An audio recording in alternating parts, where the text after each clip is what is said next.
Well, howdy, and we are inside my kitchen garden, and I want to talk about growing vegetables in coco coir. And there's a lot going on here, um, so I guess we'll start on this end here. This is a sweet potato plant growing in cocoa in a 5-gallon bucket.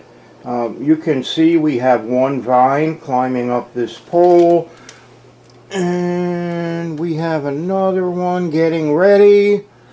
Um, this bucket here has some leaks in it, and they're just starting out, so well, they'll take their time. So there's a lot going on in here. I want to get over to the other end first. So this is a potato plant in a 5-gallon bucket, and it's growing like crazy. The leaves are a bit faded because it's actually too close to the light, but because of everything I have in here, if I raise the light, the stuff further down won't get enough. So it'll just get a little bit of leaf scald and it'll be okay. It's even growing outside my grow area here. I mean, it's just gone crazy. Okay, in the middle, I have a tomato plant here. This is an early girl. It's a determinate tomato variety, and they do not continue to grow. They fruit almost all at once, and then they die. Unlike a indeterminate tomato vine, which can live for years. So this one, I've pulled a lot of tomatoes off it, and it's on its last leg. Okay, so I have over here, I have a pepper plant, bell pepper. This bean plant, I've pulled a lot of beans off it, and then it started to reflower, so I've got more beans coming. It probably will get cut down pretty soon. I don't think it's going to do anything after this.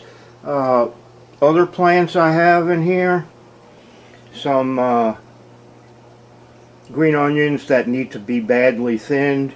I have a couple of strawberry plants in here, and you can see they're flowering. And then I have, looks like I'm about ready to harvest some beets. And I've got a pot full of carrots here. Another pepper plant.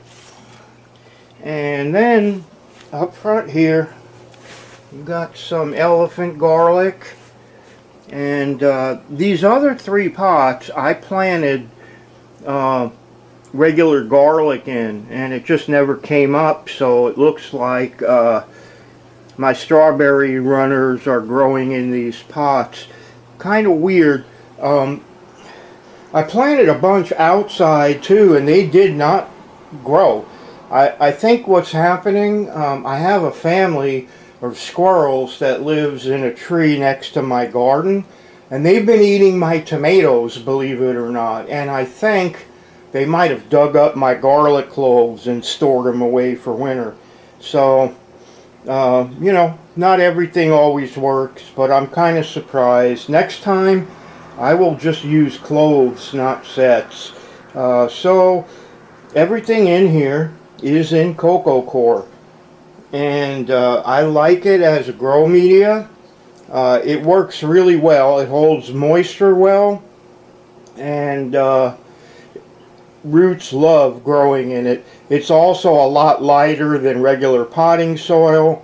And the one big thing that's different about, well, there's a couple of things. First of all, coco coir is really considered a hydroponic media. It's basically inert, which means, unlike potting soil that might have fertilizer in it, coco coir does not provide any nutrients to the plants that are in it. You have to feed it. So that's really different. The other thing is, coco coir works best if it's not allowed to totally dry out. You know, and also really important, when you water it, you want to water until you get runoff. So that way you won't have any salts building up in it. You know, it just depends how you grow. If you're organic purely and say you just want to use worm castings, then the runoff part's not as important. But if you're going to use a water-soluble fertilizer, it can build up over time, and if you let your pots dry back, you will get salt buildup on top. So that's another thing. You want to try and keep it moist, not soaking wet, but moist, and it holds water good, it drains good. Like I said, roots go crazy in cocoa. They grow better in coco coir than anything else I've ever seen. And these plants in here, the ones that aren't in buckets, are in 2-gallon grow bags. So, you know, it works good with that. Most of them are in a tray, and what I do is I bottom water the tray, and they wick up from the bottom. Cocoa has really good wicking capabilities, and it's also what's in these self-watering planters here. There's coco coir, there's a wick that goes down into the pot. See if I can lift this up. You can kind of see there's some roots, there's some liquid down there, and there's some roots, there's some liquid down there, and everything is doing great. So this is my kitchen garden and coco coir, and if you've not used it, I would recommend giving it a try. The other thing about coco coir, it's a renewable resource. First of all, you can reuse it, which you cannot do with regular potting soil. And the other thing about it is cocoa is made from coconut shells, so it's a renewable resource, whereas peat moss is strip mined, so it's kind of hard on the environment, and for that reason I won't use peat or any peat-based products if I can possibly avoid it. So yeah, and I will give you more details about using cocoa later on in the article.